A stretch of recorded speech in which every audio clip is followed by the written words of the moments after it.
تعال اقول لك على الحاجات اللي بتميز سامي مودرن او اللي احنا متميزين بيها بشكل قوي جدا. التابلوهات الريزن، اكبر تشكيل تابلوهات غالبا في اسكندريه في القاهره.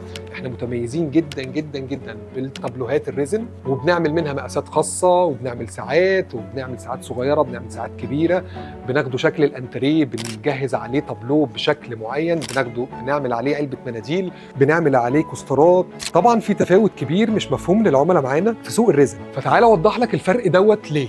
الريزن ممكن يختلط بماده تانية اسمها البوليستر، او من تحت بيحطوا بوليستر والطبقه اللي فوق بس بتبقى ريزن، وبعد سنه او سنتين بالكتير تقريبا التابلو بيبهت معايا وبيديك ايحاء البلاستيك. ده في حاله ان احنا بنستخدم البوليستر في التصنيع، والعميل ما بيبقاش عارف ان التابلو دوت ريزن ولا بوليستر. اما اللي بيميز سامي مودرن في فكره الريزن ان احنا بنستخدم ريزن صافي، ما بندخلش فيه بوليستر، بنستخدم احجار، بنستخدم لولي، بنستخدم عقيق. كل دوت طبعا بيفرق معانا في الفينش والعمر الافتراضي، ان احنا نستلم التابلو بالشكل دوت يفضل معانا مدى حياتنا بلمعته بجودته بنفس التفنيش بتاعه. التابلو زي دوت احنا عاملين فيه اطار ليد من ورا كهرباء، عاطيني الشكل ده برضو.